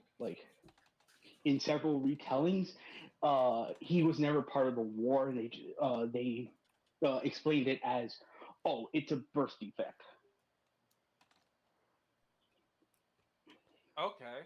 That's actually interesting. I do actually kind of like that more. Like, I understand with the war thing, it was like a simple explanation at the time, because either World War II or Vietnam. or Vietnam or the Korean War. Like, any of those things are very common. The Lizard. I didn't go to Vietnam so your pansies can take away my rights. Lizard, you went to Vietnam to start a secret lab to turn people into lizards and lock them and die in that lab.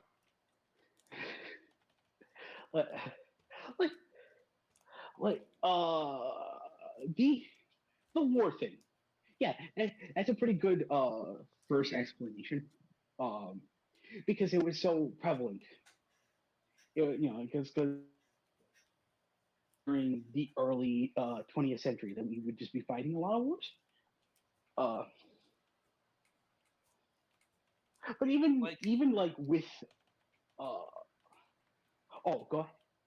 Oh, I was just saying, like, maybe if they retell, like, have that origin nowadays, they could use it to explore more of the character of, like, oh, he used to have an arm, but he sacrificed it during the war, and,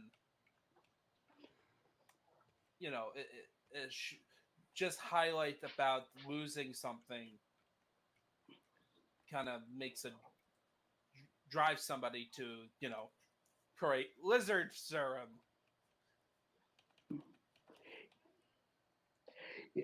Yeah, exactly. But with the lizard, they only ever want to tell 3 stories. Well, they want to tell the same story 3 times. And I was just like, you know what, like just keep Dr. Connors. I like Dr. Connors. Yeah, I do like it how Dr. Connors just becomes a major side character when he's not the lizard. Like even in these comics, he becomes like a side character, like someone that Spider-Man could go to for assistance. Yeah, exactly. That I always love that aspect. Well, anyway, this issue ends with Connors getting cured, and then I just love the Peter and JJ interaction in this one, where he's like, "Here's photos of the lizard. Where did you get him? Oh, so how did you get him? I bought him off of an old Indian guy." I bought off an Indian dude. J. Jonah Jameson dies inside. He's like, "What the fuck are you saying? What are you doing? The first rule of business said don't go to some fucking shady folk out of the middle of nowhere." I went to the Miccosukee. They gave it to me,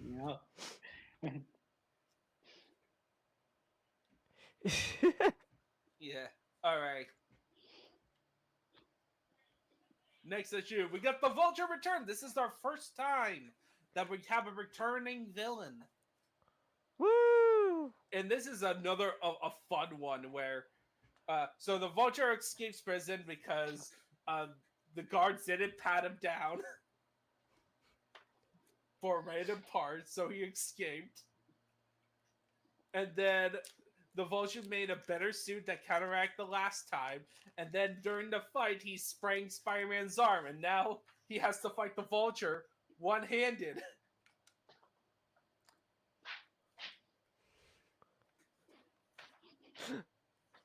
In the Daily Bugle, by the way. Woo! I just love the scene with the Vulture and Jameson. Mm-hmm. And he's like, "Please, not my money! I built everything!" No! My money! You can't do this to me! You can kill me, but please do not harm my money. I just want your money! My money doesn't deserve anything you want to do to it. Yeah. And then, they fight in the, Spider-Man wins.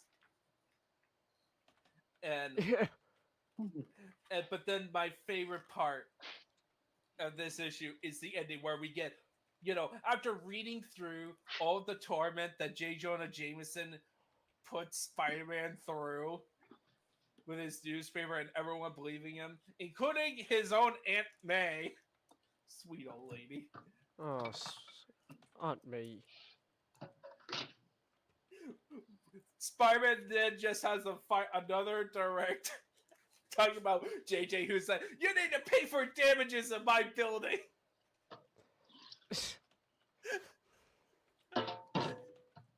And the reply, "Web in the mouth."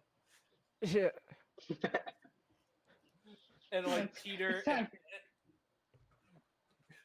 and it's with Peter and Betty Brant next to a desk, having a little bit of a tit for tat. Uh-huh.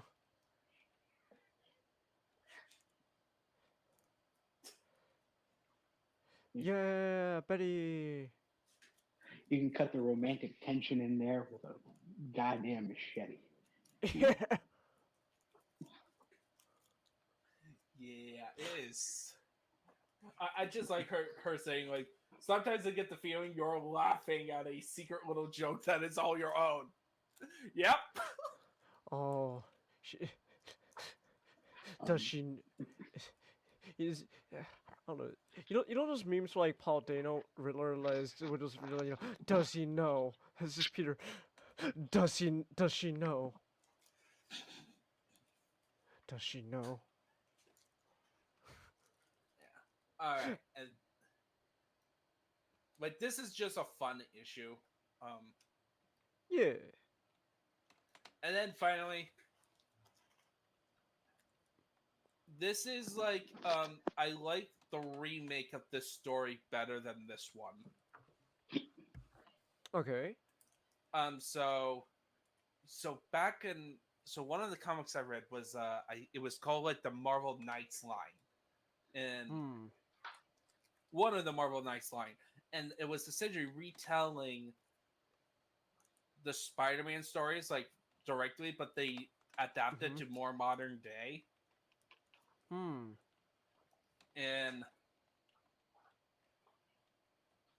Living Brain Marvin.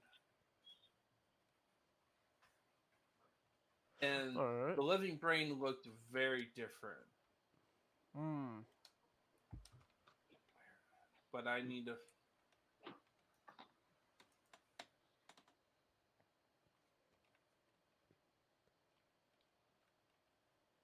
And Google is failing me. Oh, no, I found it. Found it? Nice.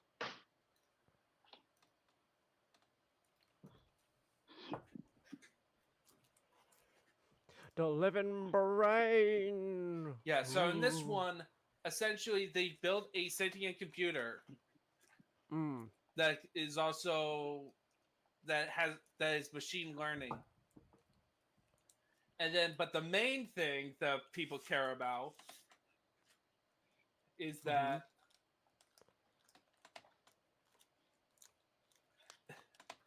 it finally got to a boiling point between him and Flash Thompson, and thus they went boxing. Or boxing. Come here, Flash, I'm gonna bop ya.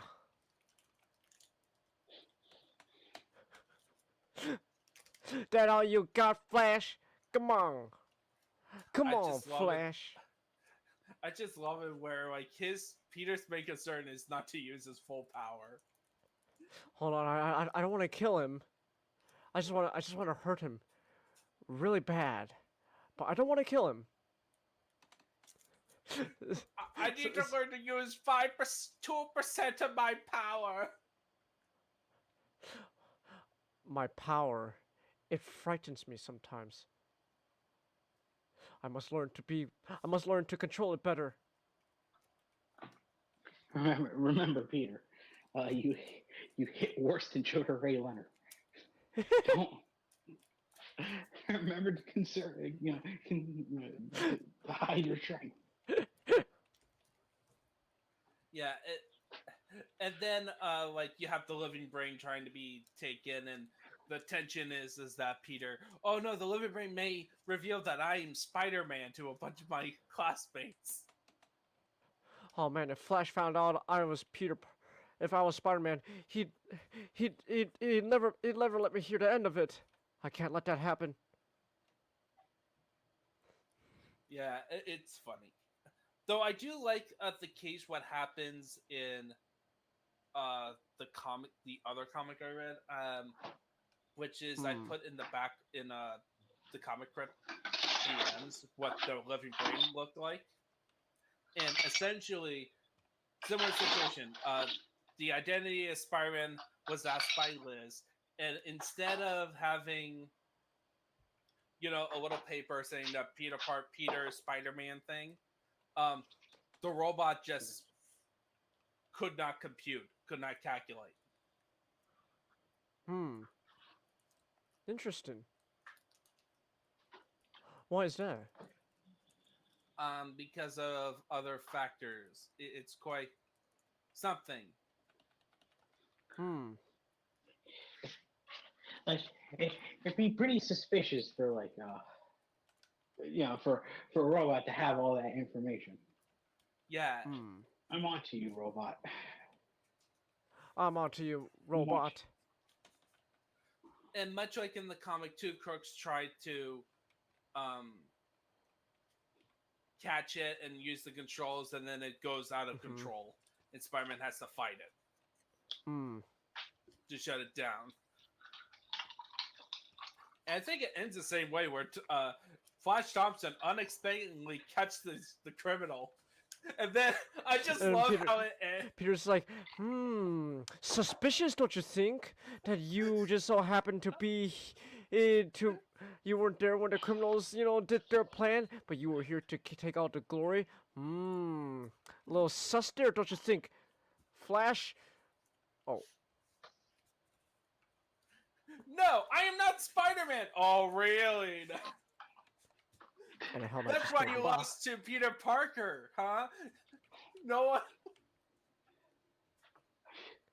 Have you seen Flash Thompson and Spider-Man in the same room together? I think not. Suspicious. Except for that time where Spider-Man was Flash Thompson. That's true.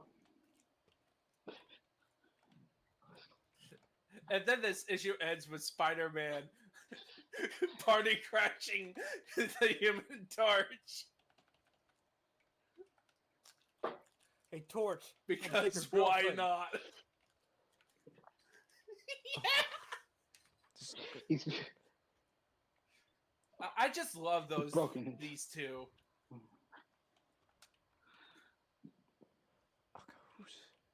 They are super. They're like Batman and Superman, but super petty. Like, have you heard about the story about the first Batman and Superman team up, Changus? No. Most of the issue was basically Batman and Superman one-upping each other to impress Lois Lane. During a cruise. That's funny. And then at the end, Lois Lane went with Robin. Huh. Oh, yeah. Screw that. I'm going with Robin, boys. Robin? But he's... How old... Robin... Clark, Robin, how old are you, boy? Old enough to fuck your wife. I'm like, yeah, you two are acting like boys. I'm gonna go on a date with a real man. just like Robin. But it's so funny in this one. So in this rivalry, it's just like, yeah, I'm gonna crash your party, and now we're just having a brawl. And then you have Mr. Fantastic and the rest of the Fantastic Four showing up. It's like, okay, calm down. And then Spider-Man fights Mr. Fantastic in the Thing. You know, Spider-Man, keep this up, and I'm pretty sure JJ is going to have a point about you, being a public menace, because you can't just keep doing this, man. Oh, yes, I can. It's fun. Later on in life, these five would just be so close with each other. We're gonna be the bestest of friends, Parker. If we just had like a new cinematic universe, new Marvel cinematic universe, where it's just Spider-Man and the Fantastic Four, I would be content. Like, just a trilogy of movies that's just Spider-Man and the Fantastic Four together. Huh. And then Daredevil and Spider-Man get the team-up TV show. But that's for next Or section. just a TV show where it's just Spider-Man, much like Batman Brave and the Bold, but it's Spider-Man teaming up with various Marvel characters. What? Marvel team-up. Yeah, Marvel do team-up. Marvel team-up. That would just be fun. And a recurring one is Spider-Man and the Human Torch, and it's all their shenanigans. And then this shenanigans ended with Spider-Man basically saying, "You all suck except for Sue. She's a hottie." Your wife's hot, Reed. No, they're not married at this point. Oh, they're not. They're Oh. they're all they're they love each other. You know, they're all just you know they're just living together. Uh, Ah, Johnny's I got no think home, I think and Sue is engaged at the Sue and Reed are engaged at this point. oh, Or okay. they're very close to. Hmm. it's like Johnny's a bum. He has no home, and like no one wants to hire no one wants to hire Ben, so Ben has to live here. Uh, No one wants to hire Ben. Yeah, Ben rather to be on his own, but because he's the thing is like okay, just be Fantastic Four all the way. It's just part of his contract. It's part of his contract. you know, I like the idea just like for like the Spider-Man Fantastic Four anything is Hmm. is that Peter really doesn't use the door when he's entering the Baxter building. Oh, he just comes in through the window. And they make an express point. It's like, why do you always come through the window? And it's like you have It's these open easier. all the time. And then like one time where he swings in and just gets splat.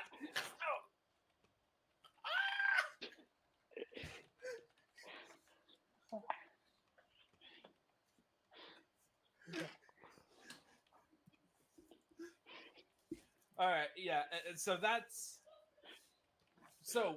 Which ones were your favorites? You alright, Nut? uh, yeah, I'm fine. Favorite issue and favorite cover. Uh, hmm. I would I have don't to know. double check the covers again. Uh, my, my favorite issue would have to be uh, issue number 4. Uh, Hmm.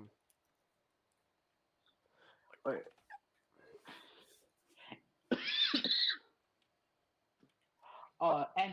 and although it's although it's very it's just but it's one of the most revered comic book covers, like Amazing 15, like Amazing Yeah. Fantasy 15. Yeah, It's Hmm. it's a classic for a reason. Yeah. Yeah. Okay. So if I excluding Amazing Fantasy 15, everyone, that is like the approved, the holy grail of comic book covers. I mean, it's up there with Action Comics and Action Comics 1 and Detective 27.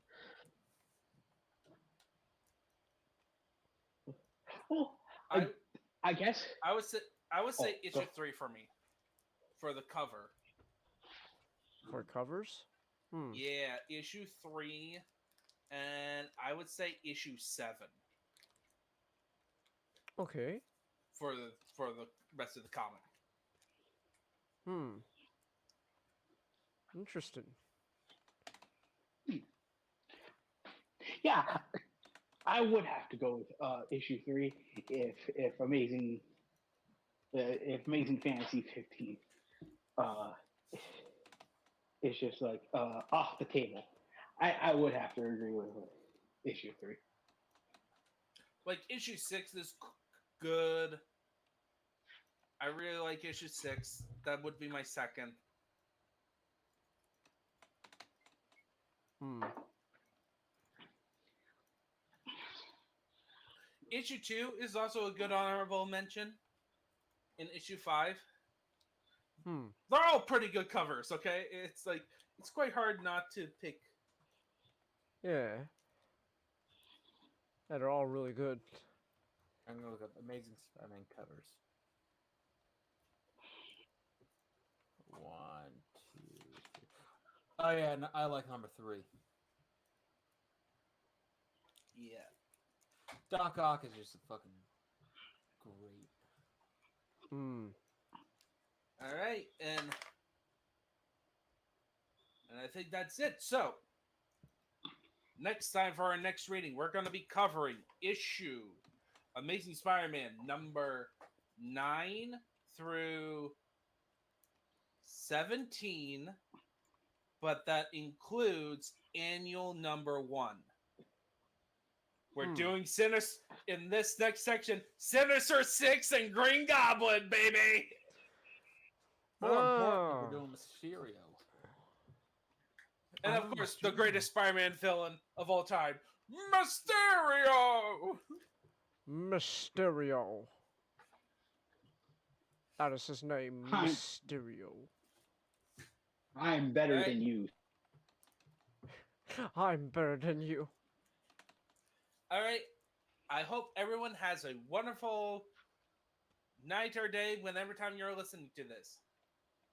I've been the Holy Ninja.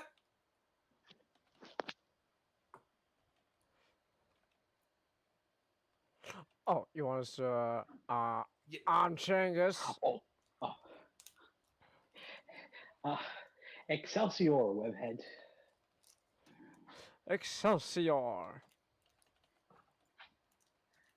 And it has been Matchstick. Have a wonderful night. Oh, good night. Yeah.